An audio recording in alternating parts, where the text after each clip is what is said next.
दोस्तों, जब अम्बा ने भीष्म को मरवाने का तय किया, तब वो ये सोचने लगी कि इस धरती पे ऐसा कौन सा राजा होगा जो भीष्म को युद्ध में परास्त करके मार सके। और ऐसा सोचते सोचते वो जंगल में चली गई। जंगल के अंदर उसे एक आश्रम दिखा। उस आश्रम में जाके उसने वहाँ पे जो तपस्वी थे उनको अपनी ये पूरा दास्तान सुनाई और बोली कि मैं तपस्या करना चाहती हूँ ताकि मैं उस भीष्म को मार सकूं। उसकी बात सुनकर वो तपस्वी लोग थोड़ा चौंके और उन्होंने उससे कहा कि तुम तपस्या करने योग्य नहीं हो, क्योंकि तुम एक राजकुमारी हो, सुंदरी हो। तुम अगर जंगल में अकेले तपस्या करोगी तो कुछ भी घट सकता है, इसलिए तुम तपस्या मत करो। कुछ ही दिनों में यहाँ पर परशुराम आएंगे, तुम उन्हीं से मदद मांगना, वो ज़रूर तुम्हारी मदद करेंगे। फिर कुछ दिनों के बाद परशुराम वहाँ पे आए और अम्बा ने वापस रो रो कर उनसे अपनी सारी बात बताई। ये सुनकर परशुराम ने उसे आश्वासन दिया कि मैं तुम्हारी मदद करूँगा। उन्होंने अम्बा से कहा कि भीष्म मुझे बहुत मानता है, अगर मैं कहूँ तो वो खुद ही अपना सिर तुम्हारे चरणों पर रख देगा, लेकिन मैं पहले साम नीति का पालन करूँगा। अगर उससे काम नहीं हुआ तब जाकर मैं उसके साथ युद्ध करूँगा। फिर परशुराम ने अम्बा को और कुछ ब्राह्मणों को अपने साथ लेकर भीष्म के पास गए और उससे वो सब बोला कि तुम खुद ही शादी नहीं करने वाले हो तो फिर क्यों इन सब का अपहरण किया। तुम्हारी वजह से ऐसा ऐसा हुआ है, इसलिए तुम अभी अम्बा को ग्रहण करो।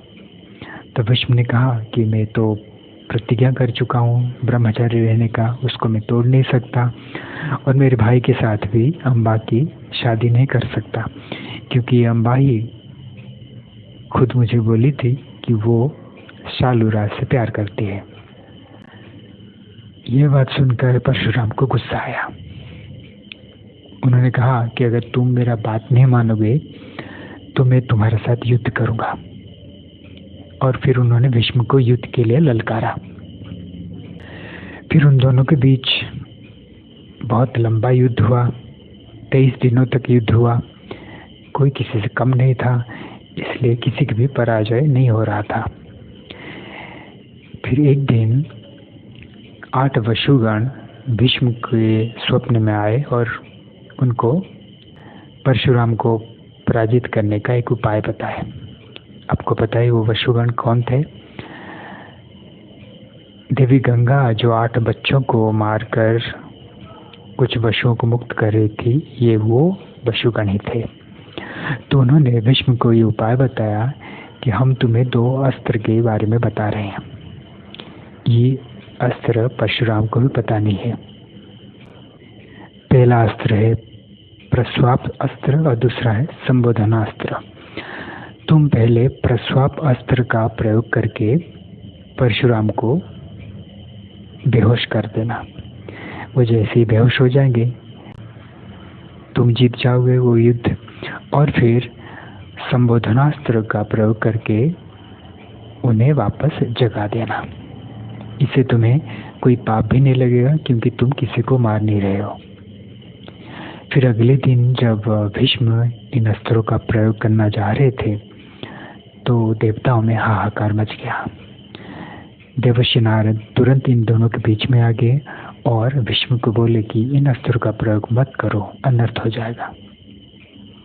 और भीष्म से कहा कि तुम युद्ध से हट जाओ। लेकिन भीष्म बोले मैं तो क्षत्रिय हूँ, या तो मैं हार जाऊं या तो फिर परशुराम को हरा के ही युद्ध से हट जाऊं। इसके बाद फिर देवर्षि नारद परशुराम को बहुत समझाए।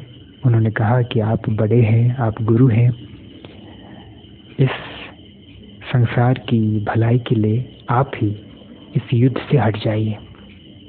उनकी बात मानकर फिर परशुराम युद्ध से हट गए। युद्ध से हटना मतलब उन्होंने पराजय स्वीकार कर लिया।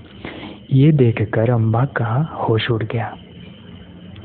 उसने परशुराम के पास जाकर बोली कि आपने जो मुझे आश्वासन दिया था कि आप मेरी मदद करोगे, भीष्म को हराओगे, ये तो हो नहीं पाया।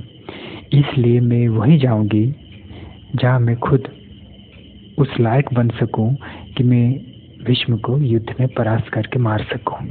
और ऐसा कह के अम्बा वहाँ से निकल गई। तो आगे अम्बा ने क्या क्या किया उसके बारे में हम आगे जानेंगे।